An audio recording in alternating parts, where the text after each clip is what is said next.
Thursday, the 30th of March, 2023. Surviving on credit and kindness, a story of resourcefulness and gratitude. Copacabana, Rio de Janeiro, 29 degrees, hot, sunny, and slightly cloudy.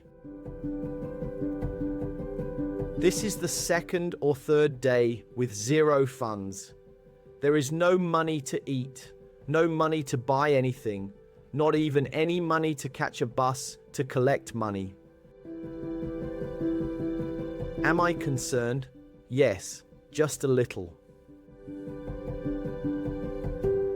If it were 10 or 20 years ago, it would have been easy to fall into a rabbit hole of despair. Nowadays, I know that everything is temporary. I know that today or tomorrow money will enter, sometimes when I least expect it to. I see it as a test if you are going to despair with day-to-day problems, especially in a country like Brazil, even more so in Rio de Janeiro. Then, if so, it would be better to give up completely, because living in Brazil is a test every hour of every day. Brazil keeps you on your toes all the time, and if you do not act quickly and accordingly, you fall behind and get swallowed up alive. So, what am I going to do to eat?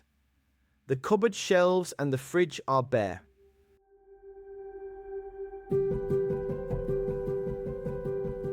What am I going to do? First, do not panic. There is always a way. And if you cannot find a way immediately, you will find it sooner or later. It is a question of just looking a little harder. As I mentioned yesterday, I love quentinhas or marmitas, packed lunches. They are cheap, good food in the right amount, even though I always eat everything. Besides all of this, I have credit with the quentinha street sellers. How do I have credit? I always pay a little extra and tip for everything I buy related to the food service industry. When I go to a restaurant and services included, I still pay more or round it up. I always pay a little more whenever I go to a coffee shop or cafe. I have gotten into the habit of doing this for a long time, and I think I really do this without any real interest or advantage. It is just a small gesture of recognition to the people serving me. I have been doing this for the last 20 years, always paying a little more and noticing the appreciation on people's faces when they realize they are making a little more or just being appreciated for their work. So, what did I do? As I have just stated, I like to tip my suppliers. And this sometimes indirectly provides me with a credit facility when I am broke. At 11 a.m., I went to the corner of Rua Rodolfo Dantas with Rua Barata Ribeiro, waiting for the old man who usually arrives there around this time to sell his quentinhas. Despite his unremarkable appearance, bordering on ugliness, I have developed a deep affection and respect for this old man, with his missing front teeth, a crooked smile, and a hunched posture.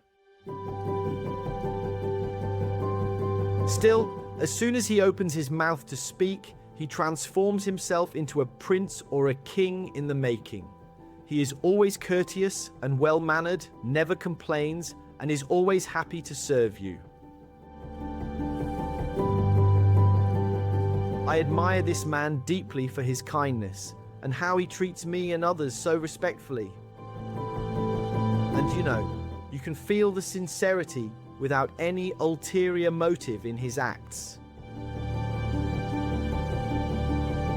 And so, with a little hesitation, I went there and asked him if I could pay tomorrow. and without hesitation, he kindly obliged me in the nicest and simplest of ways. So I got to have lunch,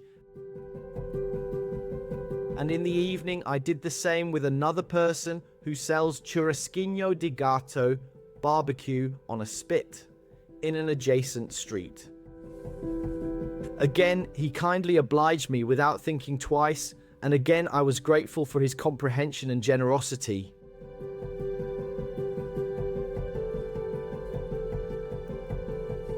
In bed by 8:30 p.m.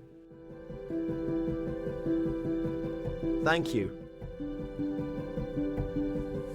Thanks for reading my blog. Check out my other posts and share your thoughts in the comments. Richard.